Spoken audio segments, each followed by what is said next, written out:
Tonight, we examine a congressional oversight hearing that quickly evolved into a high-profile exchange over education policy, federal budgeting, and student loan accountability. At the center are Representative Ilhan Omar and SBA Administrator Linda McMahon. The discussion touches on controversial issues including student borrower protections, agency oversight, and federal enforcement decisions. Beyond the political tension, this moment raises broader questions about how public funds are managed and how accountability is defined in government decision-making. We really found that the accusations against Grand Canyon, which is a faith-based organization, and we looked at all the facts of the case. I am familiar with the university. My question is, how are those students going to be made whole if you are not allowing the university to pay the fines? What's the plan? I'm not sure that that's the right analysis. I recognize now the gentlelady from Minnesota, Ms. Omar. Thank you, Chairman, and thank you, Madam Secretary, for being here with us. Is it fair to assume that you are aware that when a loan borrower is defrauded by a school, that there is a provision in law called the borrower defense? Yes, I am. Okay. It is a straightforward concept. A student should not be forced to repay loans to schools that lied to them. We know that millions of federal grants and loans go out the door while students are left with education that is not worthy. So I was actually surprised a few weeks ago when your department quietly rescinded $37 million fine that was placed against Grand Canyon University. Can you explain why that happened? Let me think for a second. Let me review my notes on that because there were a couple of things I wanted to make sure I covered with you. We really found that the accusations against Grand Canyon, which is a faith-based organization, and we looked at all the facts of the case. I am familiar with the university. My question is, how are those students going to be made whole if you are not allowing the university to pay the fines? What's the plan? I'm not sure that that's the right analysis of it, but I will look into it further and get back to you. And you'll give me back a writing? Yes, I will. Writing? Okay. Because we know that, you know, the president in whom you serve had a fraudulent university called Trump University, and he himself settled 3 lawsuits before becoming president. We know that there are roughly 1.4 million borrowers who have been approved for a borrower defense discharge and are still waiting for that process. How are you clearing out that backlog? In terms of the borrowed defense funds? Uh-huh. You know, there are lists of that. I'll be happy to get back to you with those numbers. Okay. And while those students wait... At this stage of the hearing, the focus shifts from a single financial figure to a much broader policy debate. How federal agencies handle student loan forgiveness, institutional accountability, and regulatory enforcement. Representative Omar raises concerns about whether defrauded students are adequately protected, while the administrator responds with procedural explanations and references to legal frameworks.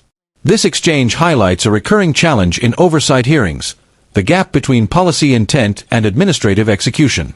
Are agencies moving quickly enough to resolve backlogs, and how should responsibility be balanced between institutions and the government? These are complex questions that often get compressed into brief, high-pressure exchanges in public hearings. Can you give us a commitment that you are not going to collect that debt? Yeah, I'll have to get back to you on that as to what the situation is. And I don't understand how that's a difficult question to say yes to. They've been defrauded. They are waiting for relief. While they wait for their relief, well, they shouldn't have to pay back that debt. Well, if they've been defrauded and it's been adjudicated that they've been defrauded, then I will get back to you as to what the time frame is and why there's a holdup if there is. Okay. I'm not sure as I sit here right now. Wonderful. There was, I know that you've been questioned a lot on IDEA and its funding. I won't re-litigate those questions. I just have 2 particular questions to address, or 2 areas to address. We know that the IDEA, that you have gotten rid of the legal team that guides the states in implementation. How are you going to rectify that? I don't know what you mean by we've gotten rid of the legal team. We have had some reduction in force of There was a members. firing of the entire legal team. Well, we have other lawyers in place at the Department of Education, and we are The fully... entire team that was for IDEA has been fired. So how are you addressing that? Because we have other lawyers who are in place that can handle those things. And as I mentioned before, we have not missed any of our statutory requirements. Well, I do believe that that firing hurts the implementation. We also know that you have gutted the Office of Civil Rights when there is already investigation backlog. How are you going to fix the discrimination claim cases that are out there? Well, there are, excuse me, there are cases that we're looking into. And again, we have not missed any of our statutory requirements in terms of OCR. We also have a task force. There is a backlog. There are a lot of There is a backlog There are a lot of because we kids in our schools that are waiting for relief. When you get rid of the people that are supposed to carry out those investigations, how are you to assure that those kids will not continue to be harmed? We are talking about so many situations in where kids are being discriminated against, and you got rid of the people that investigate those investigations so those kids can protect themselves from from discrimination. Well, we still have a very strong and capable staff in OCR. Then you wouldn't have a backlog if that was the case. There is a current backlog, and I would me. love for you to stop just saying words and to actually do the work that you are charged by statute. This hearing illustrates how congressional oversight often becomes a clash between policy interpretation, administrative defense, and political framing.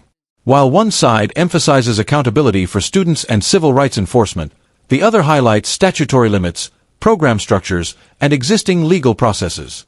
The result is not just a policy disagreement, but a broader debate about how effectively government systems respond to public needs. As viewers, it's important to look beyond the headlines and evaluate the facts, context, and institutional constraints shaping these exchanges. What's your perspective on this hearing? Was it a necessary accountability check or a misreading of administrative processes? Share your thoughts in the comments, and don't forget to like, subscribe, and share for more balanced, fact-based political analysis.